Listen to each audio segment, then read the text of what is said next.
Bueno, vamos a continuar con esta clase dominical que trata sobre, la pregunta es ¿por qué soy bautista reformado? Nosotros somos una iglesia bautista reformada, entonces es importante que nosotros sepamos, los miembros y principalmente los miembros, ¿por qué somos lo que somos? ¿Por qué somos miembros de esta iglesia? ¿Verdad? ¿Por qué creemos lo que creemos? Y para los que nos visitan, para que sepan qué es lo que creemos, ¿verdad? Lo que yo quiero que nosotros veamos a lo largo de la serie es la consistencia a la que estamos llamados todos los creyentes de tener con respecto a las Escrituras. Es decir, nosotros debemos ser lo más consistentes posibles con la Escritura, desechando aquello que no está de acuerdo a la Escritura, constantemente reformando nuestra mente y nuestras creencias. Porque eso es lo que nos manda la Biblia. Y eso es lo que vamos a ver conforme vayamos avanzando en la serie. Entonces, la clase pasada estamos viendo las teorías del origen de los bautistas. La clase pasada vimos la teoría de la sucesión bautista. ¿Recuerdan? Era que estos historiadores afirman que hay una línea ininterrumpida de iglesias bautistas desde su fundador Cristo y antes Juan el Bautista hasta nuestros tiempos. Nosotros tratamos de ver que esa teoría es incorrecta desde un punto de vista histórico, porque los que postulan o formulan esa teoría meten dentro de esa línea histórica a sectas, a herejes que no tienen nada de cristianos, que desecharíamos como cristianos. Pero también podemos ver cómo están en esa línea de ortodoxia, ¿verdad? No bautista, pero ortodoxia, como los valdenses, por ejemplo. Hermanos en la fe que buscaron siempre ir a las Escrituras, luchando por la reforma de la iglesia, pero que no podríamos considerar bautistas porque, por ejemplo, su doctrina, como la vimos la vez pasada, su doctrina de la iglesia es diferente a la nuestra. Pero, sin embargo, son ortodoxos y empujaron la reforma, ¿verdad? Pero no podemos decir que esa teoría sea una teoría válida para el origen de los bautistas. La otra teoría es la teoría de la hermandad espiritual anabautista. Ahora, esta teoría no es ampliamente creída, ¿verdad? Dentro de los bautistas, pero es importante conocerla. Y esta teoría, como dije la clase pasada, es una modificación de la teoría del sucesionismo bautista, que ve en lo externo, en las iglesias, o sea, en lo externo una sucesión. Esta teoría ve en lo espiritual una sucesión de creencias bautistas a lo largo de la historia, ¿okay? Lo que ellos ven como un puente entre el cristianismo antiguo y los bautistas del siglo XVII fueron los anabautistas. Ellos fueron el puente, según ellos, que dio origen a los bautistas del siglo XVII. Glenn Jonas, un académico bautista, escribió esto: para la mayoría de estos historiadores, los que formulan esta teoría, los anabautistas del siglo XVI representaban un puente importante entre las sectas disconformes, que estaban disconformes con la Iglesia Católica Romana, y los bautistas del siglo XVII. Y el punto que ellos querían era encontrar un punto en donde convergieran esos dos puntos históricos. Y él resume la teoría de la hermandad así: la teoría de la hermandad de los orígenes bautistas representó una posición comprometedora entre dos perspectivas divergentes. Los proponentes del rastro de la sangre, del landmarquismo, identificaron las iglesias apostólicas como bautistas, ¿verdad? O sea, Pablo en Galacia montó una iglesia bautista y sugirieron una presencia continua de iglesias bautistas a través de la historia cristiana. Los proponentes de la hermandad espiritual, como hay un hombre que se llama Albert Newman, proveyeron una vía media entre el sucesionismo y la teoría que vamos a ver más adelante, la teoría separatista. La teoría de la hermandad espiritual proveyó a los historiadores respetables bautistas un medio conveniente por el cual abrazar la restauración del cristianismo del Nuevo Testamento con los bautistas del siglo XVII, para mantener y aún mantener un compromiso a la historiografía sana como historiadores profesionales. Representaba una versión del sucesionismo, ¿verdad? Solo que un sucesionismo espiritual, no externo, ¿verdad? Sin llegar a conclusiones que más allá de que las fuentes lo permitían. Es decir, ellos veían que esa teoría sucesionista no era históricamente válida. Entonces ellos dijeron, bueno, pero entonces sí existe un sucesionismo espiritual, ¿verdad? En donde el puente que conecta al Nuevo Testamento con los bautistas del siglo XVII fueron los anabautistas, ¿verdad? Pero muchos anabautistas eran muy sectarios. Muchos anabautistas rechazaron, por ejemplo, la doctrina de la justificación por la fe, ¿verdad? Rechazaron, muchos estaban opuestos a muchas doctrinas cristológicas como la humanidad de Cristo, ¿verdad? Entonces, realmente no es una teoría válida porque realmente los bautistas del siglo XVII ni siquiera los veían a ellos como alguien a quienes ellos hubieran adoptado doctrinas o prácticas. Vean lo que escribieron en la primera confesión bautista de Londres de 1644. Vean los bautistas del siglo XVII en Inglaterra lo que dijeron. Ellos describen la confesión así: la confesión de fe de aquellas iglesias que son comúnmente, pero falsamente llamadas anabautistas. Porque eso los llamaban, a los bautistas del siglo XVII les empezaron, ustedes son anabautistas. Y ellos rechazaron eso.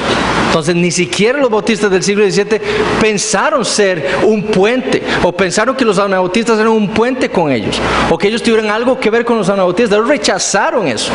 Ellos eran algo totalmente aparte, ¿verdad? Y eso es lo que vamos a ver ahora. Entonces, esa es la teoría de la hermandad espiritual anabautista. Es decir, que la teoría que propone que los bautistas del siglo XVII vienen de los anabautistas del siglo XVI. ¿Ok? Eso es. Pero vamos a ver que no es así. Y por eso yo les dije, esa va a ser una teoría que vamos a explicar muy poco. Porque quiero ver la teoría separatista. ¿Ok? Es la teoría de la descendencia, o de que los bautistas del siglo XVII descienden del movimiento separatista inglés. ¿Ok? Un historiador, Leon Macbeth, concluye lo siguiente en su libro: la evidencia muestra que los bautistas se originaron del separatismo inglés, ciertamente parte de la Reforma protestante. ¿Recuerdan lo que decían los sucesionistas? Los bautistas no son protestantes, porque ellos vienen del principio, ¿verdad? No, nosotros, esta teoría afirma que los bautistas son protestantes. Ellos se originan de la Reforma protestante, ¿verdad? Ahora, esta teoría del origen de los bautistas va a mostrar que el pensamiento, la teología de los bautistas surge de ese intenso ambiente teológico que había en Inglaterra y en Europa en el siglo XVI y XVII. Fue la Reforma protestante lo que moldeó el pensamiento de un grupo de hombres y que dio origen a la iglesia bautista.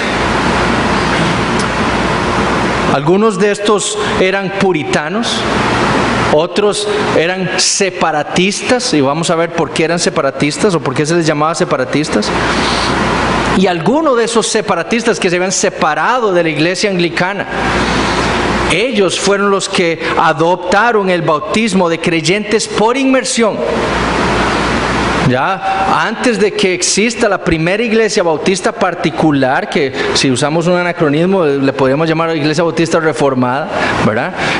Antes de que surgiera la iglesia bautista particular, ya la gente, habían personas que estaban bautizando creyentes, pero no por inmersión, sino que los rociaban con la mano agua o les ponían un paño mojado en la cara, ¿verdad? Pero fueron hasta después en 1642, cuando se da origen a lo que nosotros creemos es el bautismo bíblico por inmersión.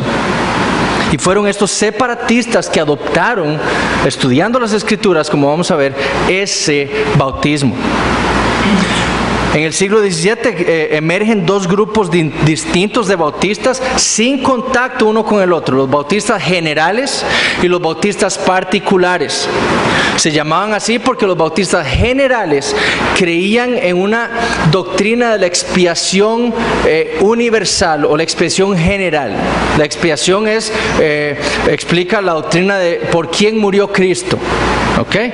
Y los bautistas generales decían que Cristo había muerto por toda la humanidad, por todos, y que su muerte lo único que había logrado era abrir una puerta, una posibilidad de salvación para los pecadores.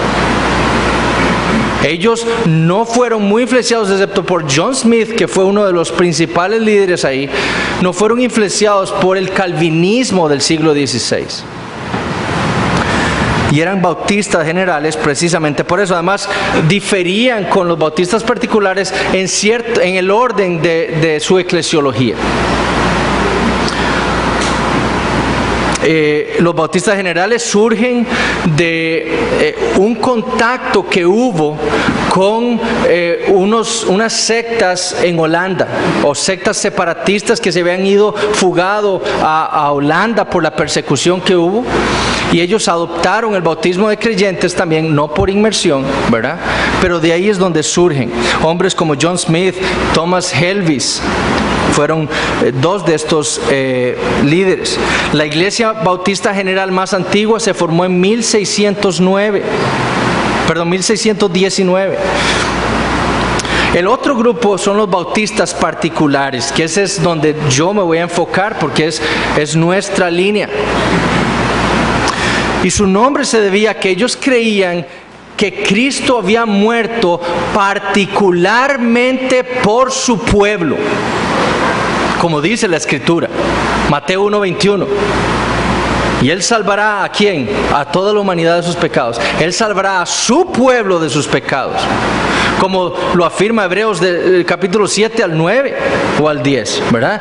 Que Cristo sacrificó su vida por su pueblo, y su sacrificio fue para abrir una posibilidad de salvación. No, para salvar a su pueblo. Y Él está sentado ahora a la derecha del Padre. ¿Por qué? Porque lo que hizo fue eficaz y su pueblo fue salvado por lo que Él hizo. Entonces, ellos eran bautistas particulares porque creían en una doctrina de la expiación particular, que Cristo murió por su pueblo nada más, y que lo que Él hizo por su pueblo fue eficaz cuando Él lo hizo. Era una teología ampliamente calvinista. De hecho, este movimiento separatista viene del puritanismo.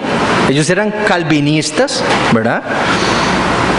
Y los bautistas particulares se van a convertir en el grupo mayoritario entre los generales y los particulares. Van a ser los más grandes. La primera iglesia bautista particular se cree fue formada en 1633, pero adoptando todo lo que nosotros creemos, la primera fue establecida en 1642.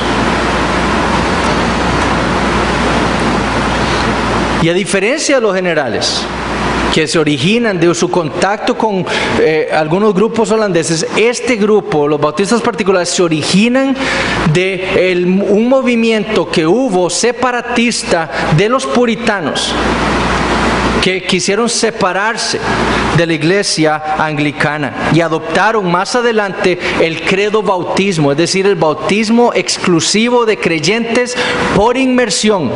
¿Ok? Y eso es muy importante porque nadie estaba practicando la inmersión en ese tiempo. Por inmersión. Entonces, este grupo separatista creían en los postulados de la Reforma. Ellos creían en las doctrinas sola Escritura. La Escritura es suficiente, lo único que el creyente necesita para ser perfecto, para ser preparado para toda buena obra. Ellos creían en la doctrina de la sola fe. Solo por fe somos salvos, no por obras. Ellos creían en la sola gratia. Esta salvación es por gracia, es un regalo de Dios, no es algo que nosotros los hombres merecemos. Creían en la doctrina de solus Christus. Solamente Cristo puede salvar. No hay otro mediador entre el Dios y los hombres sino Jesucristo. Y es por su obra que los hombres pueden ser salvos. Y soli Deo gloria. Todo ese proceso de salvación, todo lo que el hombre haga es para la gloria de Dios. Eso es lo que ellos creían. Y esas doctrinas que creídas en el siglo XVII venían de la reflexión teológica de hombres como Lutero, Calvino, Zwinglio en el siglo anterior, en el siglo XVI. Ese siglo XVI en Inglaterra era un siglo de grandes cambios en Inglaterra, sociales, políticos, económicos y religiosos. Si nosotros estudiamos la historia, podemos ver esa mano invisible de Dios que se movía en Europa para sacar a su pueblo de la oscuridad en la que estaba metido por la falsa doctrina y el falso evangelio de una iglesia que había desechado la verdad. Y Dios estaba moviendo ahí para llevar la reforma no solo a Europa, sino a Inglaterra. Y ese cambio en Inglaterra llega con el reinado de Enrique VIII. Ese rey rechazó a la Iglesia Católica Romana, rompió con la Iglesia Católica Romana en 1520. ¿Alguien sabe por qué? ¿Por qué? Enrique VIII quería, él estaba casado con Catalina de Aragón. Catalina de Aragón le había dado solamente una hija.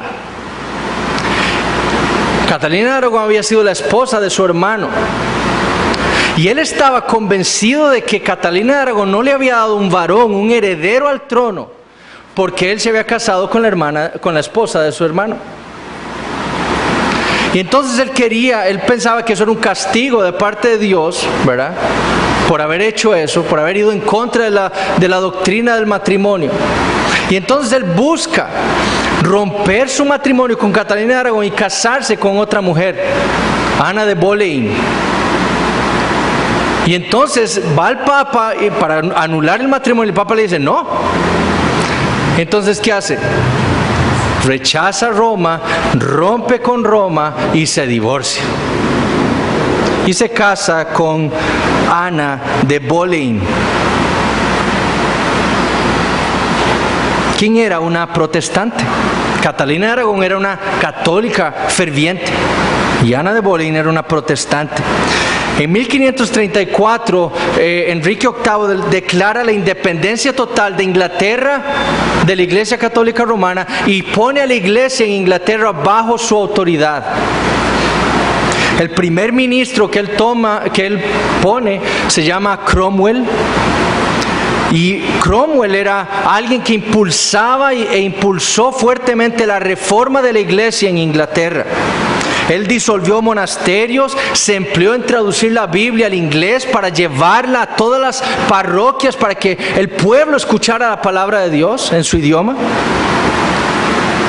Después Enrique VIII muere y viene al trono Eduardo VI, su hijo, que era hijo de Enrique y Ana, no los de la China, ¿verdad? Enrique y Ana de Boleyn. Y Eduardo VI vive por un periodo corto de tiempo. Durante su reinado se acelera el proceso de la reforma de la iglesia en Inglaterra y él empieza a aceptar muchos teólogos protestantes, reformadores. Se empiezan a disolver lugares en donde se realizaban misas, en donde se oraban a las almas que estaban supuestamente en el purgatorio. Cranmer escribe libros de oración común, ampliamente protestantes, ampliamente calvinistas. Y cuando Eduardo VI muere en 1553, le sucede la hija de Catalina de Aragón, María I, que era, igual que su madre, católica.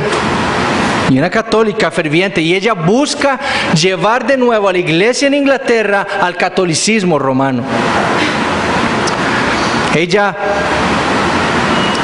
persigue a todos aquellos en la iglesia anglicana que querían reformar la iglesia, que buscaban separarse de la iglesia católica romana. Y perseguía y mataba, encarcelaba a hombres, y por eso les llamaron María la Sangrienta. Muchos de esos puritanos huyen al continente, a lugares como Francia, a Ginebra, donde estaba Calvino, y traducen la Biblia de Ginebra al inglés, con todas las notas que los reformadores habían escrito ahí, lo cual sirvió mucho para impulsar la reforma después en Inglaterra. Huyeron a lugares como Holanda. Después de la muerte de María I, asciende al trono la otra hija de Ana de Boleyn, Isabel I. Era protestante, como su madre. Vean la influencia que tienen las madres en sus hijos, ¿verdad? Bajo su reinado se postulan los 39 artículos de 1563 de la iglesia en Inglaterra, y constituyen la ortodoxia de la iglesia, de la nueva monarquía, y eran enfáticamente calvinistas esos 39 artículos. Durante el reinado de Isabel I se excluyó del ministerio a todos los obispos católicos romanos. El Papa, viendo lo que está sucediendo en Inglaterra, excomulga a Isabel I, y entonces Isabel I se desquita y entonces empieza a perseguir a los sacerdotes católicos romanos. Sin embargo, Isabel I no busca una reforma amplia de la iglesia protestante o de la iglesia reformada anglicana, sino que ella busca una vía media, llaman los historiadores, entre el catolicismo romano y el protestantismo, una vía media. Y lo que deseaba era controlar una iglesia protestante que estuviera bajo su autoridad. Y fue en ese contexto que surge el puritanismo. Ya voy atrasado. Surge el puritanismo. Ese término, el puritanismo, se escucha por primera vez en 1565 para describir a todos aquellos que consideraban que la reforma de la iglesia en Inglaterra estaba incompleta. Ellos querían purificar totalmente a la iglesia de Inglaterra de acuerdo a las Escrituras, y querían desechar toda la idolatría que según ellos había quedado de Roma. Ellos querían purificar la iglesia. Estos puritanos eran calvinistas. Sin embargo, su interpretación y lealtad a las Escrituras les demandaba un cambio eclesiástico. No podía la iglesia en Inglaterra quedarse como estaba, debía ser reformada conforme a las Escrituras. Y muchos empezaron entonces a formar o a pensar en formar iglesias independientes a la iglesia en Inglaterra. Eran perseguidos, muchos eran ejecutados, como un hombre, Francis Johnson, que fue ejecutado por pensar que la iglesia, los creyentes deben separarse de la iglesia en Inglaterra, y fueron encarcelados y ejecutados. En 1603 muere Isabel I y le sucede Jaime VI, su primo, que era de Escocia. Él llega a Inglaterra y se convierte en Jaime I, el que lleva el nombre de la Biblia en inglés, la Biblia de Jaime.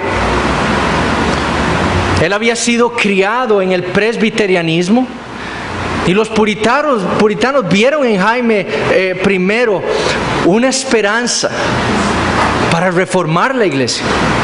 Él había sido criado en el presbiterianismo, en la doctrina reformada, y ellos pensaron, aquí está la esperanza para reformar la iglesia como lo que nosotros queremos. Y en 1604 miles de puritanos se reúnen, y bajo un hombre, Henry Jacob, que era un puritano, escriben lo que se conoció como la petición milenaria, porque eran miles de puritanos pidiéndole reformas al rey Jaime.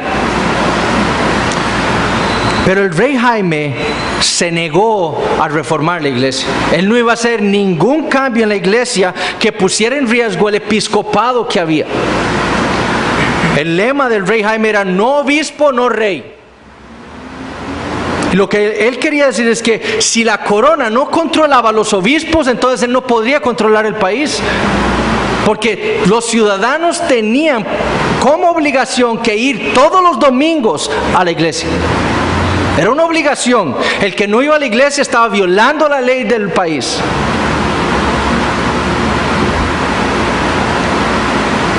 Y entonces Jaime dijo, si yo quiero controlar al pueblo, tengo que controlar la iglesia. Porque entonces yo uso a los obispos que yo pongo, les digo mis decretos, lo que el pueblo debe acatar, y entonces puedo llegar a más personas. Además, cada sacerdote me puede informar a mí de aquellos que no quieren cumplir mis decretos y yo los puedo entonces encarcelar.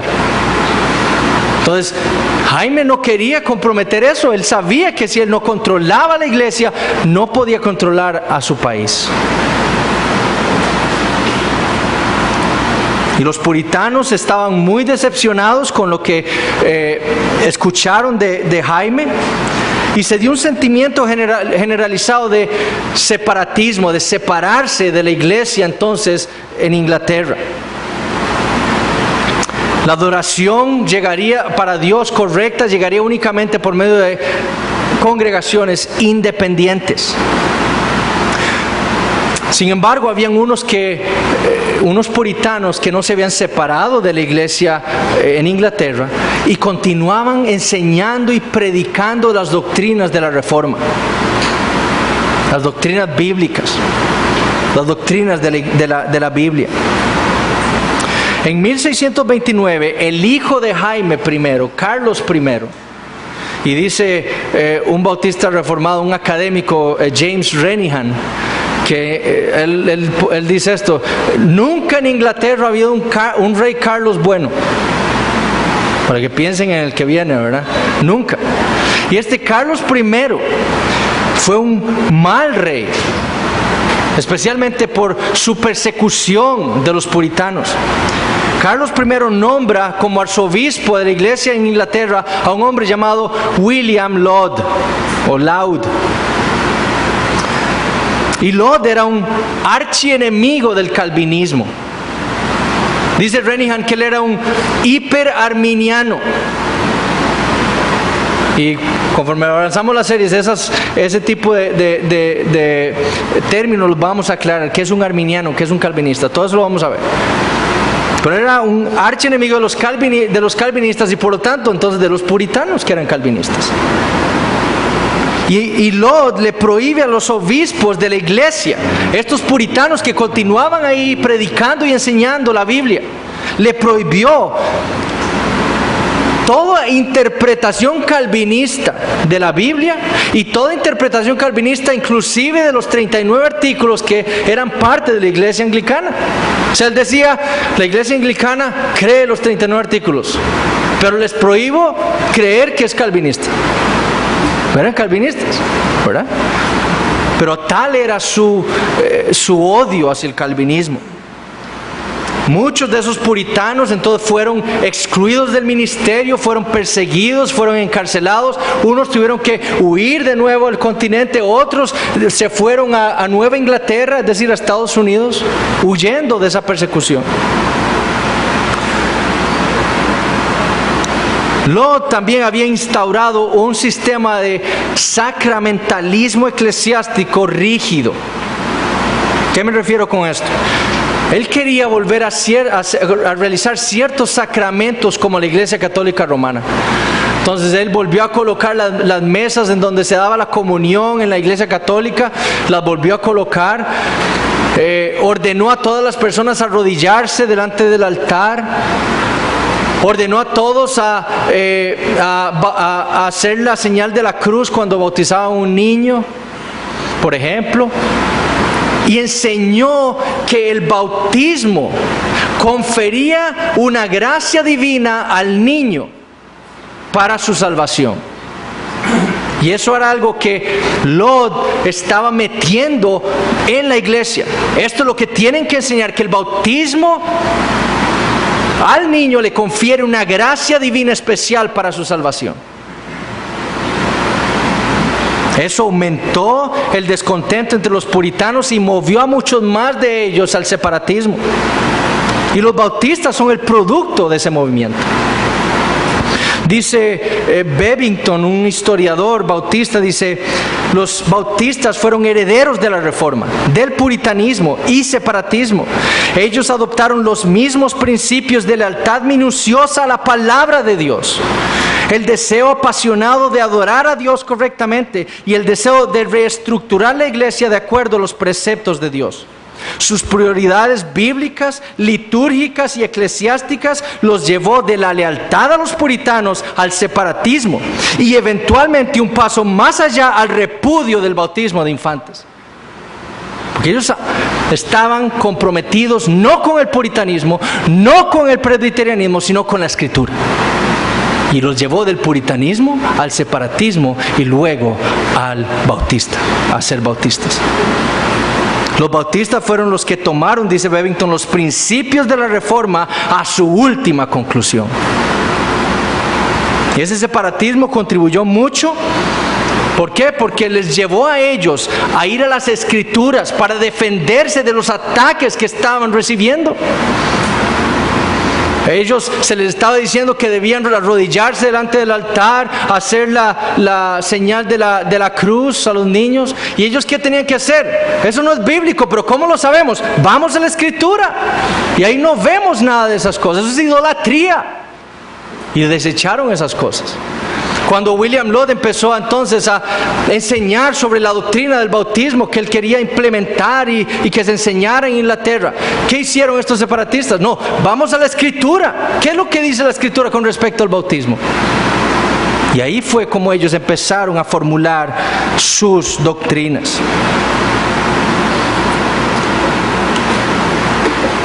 Ahora, ¿y qué de los bautistas particulares? En 1610, Henry Jacob, este puritano, que fue quien lideró a los puritanos para escribir esa petición milenaria al rey Jaime. Él tiene que huir a Holanda en 1610 por haber publicado un tratado que hablaba acerca de la necesidad de la reforma de la iglesia en Inglaterra. Él es perseguido y entonces lo encarcelan y después él sale de la cárcel y huye a Holanda. Él vuelve en 1616 a Inglaterra como un semi-separatista, es decir, él consideraba estar separado de la iglesia en Inglaterra, pero él no consideraba aún a la iglesia en Inglaterra como una falsa iglesia. Habían otros totalmente separatistas que consideraban a la iglesia anglicana una iglesia falsa. Henry Jacob no era de esos. Y Henry Jacob en 1610 toma un grupo de hermanos y constituyen una iglesia independiente, de la cual él va a ser el pastor. Esa iglesia lleva el nombre de sus tres, los historiadores le han dado ese nombre, de sus tres pastores principales. Se llama así, la iglesia Jacob, Lathrop, Jesse. Porque esos son los tres pastores que existieron en esa iglesia. Si ustedes buscan el nombre de esa iglesia van a encontrar mucho. La iglesia Jacob, Lathrop, Jesse, JLJ. Y esta iglesia se reúne ilegalmente porque era prohibido reunirse fuera de la iglesia anglicana. La población debía reunirse, congregarse cada domingo en las iglesias de Inglaterra. Ellos empiezan a luchar con esas imposiciones anticalvinistas que venían de Laud y esas imposiciones sacramentalistas de la iglesia anglicana. En 1622 Jacob se muda a Nueva Inglaterra y allí es donde muere. Y queda como pastor un hombre llamado John Lathrop. Y ellos empiezan a discutir en la iglesia, empiezan a enseñar y a discutir sobre la veracidad de las doctrinas calvinistas y las doctrinas de la gracia. ¿Por qué? Porque la iglesia en Inglaterra está luchando contra ellos y ellos tienen que ir a las escrituras y empiezan a discutir, pero esta es la verdad. La salvación es solo por fe, solo por medio de la obra de Cristo, para la gloria de Dios. Y eso es lo que nos dice la Escritura. Y ellos empiezan a luchar con esas doctrinas y a confirmarlas. pero sobre todo empiezan a luchar con la doctrina del bautismo. Y ahora no voy a hacer algo general del bautismo, después vamos a ver lo que nosotros y ellos formularon y nosotros creemos acerca del bautismo. Pero ellos empezaron a discutir la doctrina del bautismo. Recuerden, Lot está tratando de imponerles una creencia a ellos. Eso es lo que ellos deben enseñar. ¿Y ellos qué tienen que hacer? Ellos fueron a la Escritura, como buenos calvinistas, a la Escritura, para encontrar qué es lo que Dios hablaba acerca del bautismo. La gente está abriendo sus Biblias para poder responder a las acusaciones de la iglesia en Inglaterra. Y en 1630, lo primero que sucede es que un miembro de esta iglesia, JLJ, bajo el liderazgo de un hombre, John Dupa, empezaron a estudiar las Escrituras y objetaron la legitimidad de su bautismo como niños. Ellos habían sido bautizados como niños. Y ellos empezaron a cuestionar la legitimidad de su bautismo y se empezaron a preguntar, ¿quién es el que debe administrar el bautismo? Y como ellos veían a la iglesia de Inglaterra como una iglesia falsa, ellos dijeron, mi bautismo no tiene validez, porque fue dado por una iglesia falsa. Pero ven lo que está pasando, ellos están empezando a cuestionar cosas. ¿Quién administra el bautismo? Y van a las Escrituras y entonces dicen, mi bautismo no fue válido porque fue dado por una iglesia falsa. Entonces dicen, nosotros necesitamos un segundo bautismo. Ahora, eso no es el bautismo que nosotros creemos, ni que se formuló unos años después. Eso no es el credo bautismo por inmersión. Ellos nada más piensan en un segundo bautismo por una iglesia verdadera. ¿Ok? No era ni siquiera por inmersión. Nadie estaba practicando la inmersión en esos tiempos. La iglesia en su gran mayoría no acepta ese postulado y entonces la iglesia sufre la primera división y Dupa se va con 12 de sus miembros para formar otra iglesia independiente. En 1633, un hombre, Samuel Eaton, llega a la conclusión de que el bautismo de infantes no era válido. Por lo mismo, y sufren una segunda división y se van otros miembros de la iglesia.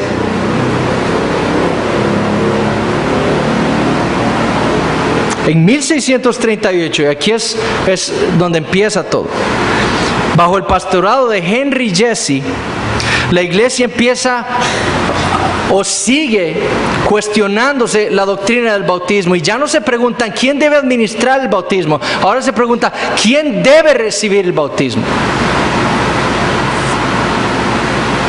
Y estudiando las Escrituras, ellos llegan al convencimiento que la imposición que Lot quería imponerles era incorrecta. La Biblia que ellos estaban estudiando no enseñaba el bautismo, no enseñaba que el bautismo impartiera una gracia al niño para salvación. Pero tampoco enseñaba la Biblia el bautismo de niños, de infantes. Y como buenos calvinistas, forzados a ir a las Escrituras, encuentran esa respuesta. La Biblia no enseña el bautismo de niños. Y entonces desechan el bautismo o el pedobautismo o el bautismo de infantes. Y formulan el bautismo de creyentes.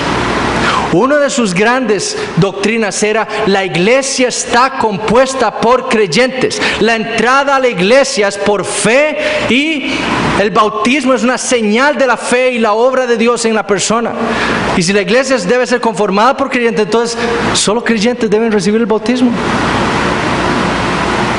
Aún no habían creído en la inmersión, pero ya habían formulado una doctrina de el credo bautismo, el bautismo de creyentes.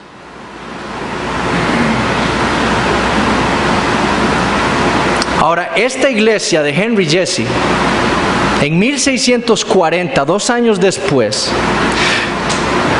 de nuevo, estudiando las Escrituras para tratar de responder las preguntas acerca del bautismo, llega un hombre en la iglesia llamado Richard Blunt, Y él dice, el bautismo en la Biblia es por inmersión. Es sumergiendo a la persona en las aguas para representar su muerte a su pecado y su resurrección a vida en Cristo. Y entonces la iglesia empieza a cuestionarse y empiezan a estudiar las Escrituras. Y entonces llegan al convencimiento, sí, el bautismo bíblico es por inmersión. Pero al no estar muy seguros, se dan cuenta que en Holanda hay un grupo que está bautizando por inmersión en esos años. Y entonces la iglesia decide enviar a Richard Blunt a Holanda, porque era el que hablaba holandés entre ellos. Y Richard Blunt va a Holanda para investigar. Y llega a la conclusión de que el bautismo bíblico es por inmersión. Él allá es bautizado y se devuelve a Inglaterra en 1641, 1642. Y cuando llega a la iglesia, Jacob Lathrop Jesse, la iglesia como toda llega al convencimiento de que el bautismo debe ser el bautismo de creyentes por inmersión. Y entonces en enero de 1642 bautizan en el río Thames de Londres a 53 hermanos de la iglesia. Y en ese momento se constituye la primera iglesia bautista particular como nosotros la conocemos. Enero de 1642. Hay un famoso manuscrito, el manuscrito de Kiffin se llama. Lo puse ahí, no, ahí lo puse. Manuscrito Kiffin. Esos son la lista de todas las personas bautizadas en enero de 1642. Eso es algo lindo. Siempre las iglesias han querido mantener su historia escrita para las futuras generaciones. Y eso nos llega a nosotros todavía. Y podemos saber que ellos creían lo que nosotros creemos de la Escritura, que enseña la Escritura. Y Kiffin escribe, 1640, la iglesia se convierte en dos por mutuo consentimiento. Era una iglesia muy grande, entonces, ya eran más de 50 personas. Para ese entonces Inglaterra era un peligro tener una iglesia tan grande, porque los iban a encontrar y los iban a encarcelar. Entonces se dividen por espacio. La mitad con el Señor se llamaba, si vean el nombre, alabado sea Dios Barebone. Praise God Barebone se llamaba. Y la otra mitad con el señor Jesse.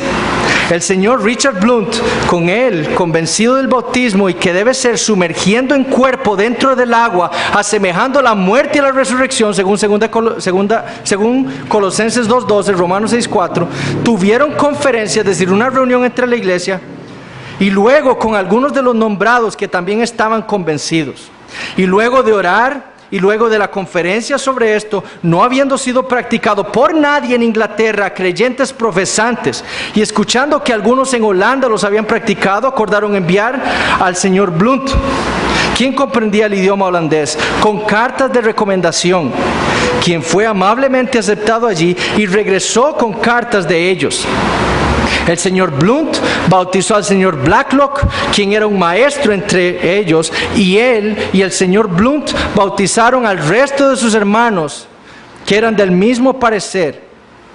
Los nombres de todos: Richard Blunt, Samuel Blacklock, Thomas Shepard, su esposa, Gregory Fishburne, Dorothy Fishburne, Mary Millison, John Cadwell, etc. Todos ellos fueron bautizados. Pronto la iglesia de un hombre, otro pastor puritano separatista, John Spilsbury, adopta el bautismo de creyentes por inmersión. Muy pronto, en 1642. Para 1644, cuando se escribe la primera confesión de Londres bautista, hay 7 iglesias. En 2 años, 7 iglesias bautistas particulares. Sucediera eso aquí. Para 1675 habían 121 iglesias bautistas particulares. Y para 1713 habían 221 iglesias bautistas particulares. Un crecimiento impresionante, ya sea en Inglaterra como en Gales también. Entonces, lo que debemos ver es que los bautistas, y específicamente los bautistas particulares de quienes nosotros venimos, surgen de ese movimiento puritano, calvinista, reformado del siglo XVII, independiente. Y es de ellos que nosotros venimos. Y vamos a ver la otra semana, que a mí me parece interesante, conocer algunos de los hombres del siglo XVI que defendieron y estudiaron las Escrituras y dieron con la doctrina sacada de las Escrituras que nosotros afirmamos creer hoy. Y vamos a ver algunos de ellos la semana entrante. Y vamos a seguir viendo después entonces las creencias. ¿Por qué soy bautista reformado? Por lo que creo, por nuestras creencias que vienen de la Escritura. Y vamos a ver muchas doctrinas, pero especialmente me quiero enfocar en la doctrina del pacto y en la doctrina del bautismo. Entonces, espero que se entusiasmen con esto y que yo tengo muchos de esos escritos, el manuscrito de Kiffin, que voy a tratar de traducirlo para compartirlo, pero si gustan me pueden buscar y yo les comparto material. Muchas gracias. Tenemos un espacio para saludarnos y dar inicio al culto.